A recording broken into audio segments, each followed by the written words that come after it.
What do you think the next version of the internet will look like? The web has become an everyday part of our lives and is used for everything from grocery shopping to finding a date. Some of the biggest tech companies are already building this brave new world, and you've probably heard the magic word on everyone's lips. Interact with the metaverse in the future. We call this the metaverse. Metaverse. Facebook just announced it's pivoting from building social media platforms and getting away from all the fire they've drawn from regulators and privacy advocates. And they're now building what it is calling the successor to the mobile internet. A place where you can learn, work, shop, meet people, play and create, all inside a fully realized, shared and connected virtual world. The embattled company is even changing its name to Meta to set its intention for the new course they're charting. But what's behind this hot new buzzword, and what might this metaverse look like? First, metaverse is not exactly a new word. The term was coined in 1992 by Neil Stephenson in his sci-fi novel Snow Crash. He imagined the metaverse as a virtual shared universe where digital avatars of people can interact with each other. Status within this world is defined by how sophisticated your avatar is. Now, almost 30 years later, the metaverse is leaving the realm of sci-fi and inching closer to reality. At least if Mark Zuckerberg has his way. But what will be the key difference between today's mobile internet and the upcoming iteration? The next platform and medium will be even more immersive, an embodied internet where you're in the experience, not just looking at it. So why do we need this? Well, post-COVID, tech companies say they're responding to a need to make online interaction more lifelike. And the technology Meta is promising will offer that. Something much closer to sharing physical space with other people. You'll see their facial expressions, you'll see their body language, maybe figure out if they're actually holding a winning hand.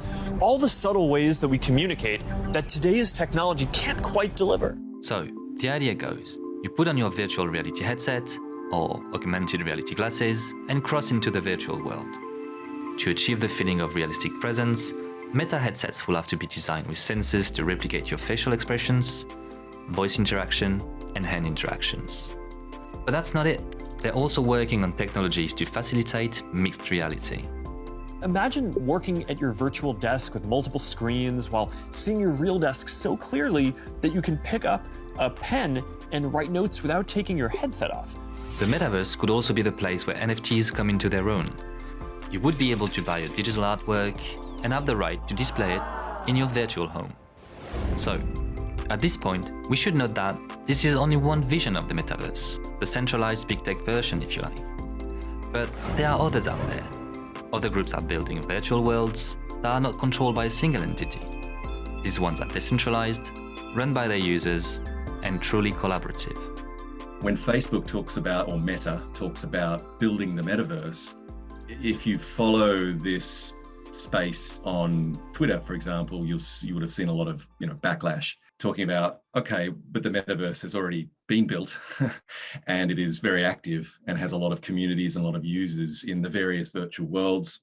Given the success of Facebook as a social media platform, you would have to imagine that their version of a virtual world and metaverse services will not be decentralized. It won't be, okay, let's hand it over to the community and you tell us how you want to run it. You would have to assume, based on history, that it will be a more centralized experience. In the case of Decentraland, it is a virtual world that's owned by its community. It's the first fully decentralized virtual world, and it's based on the Ethereum blockchain.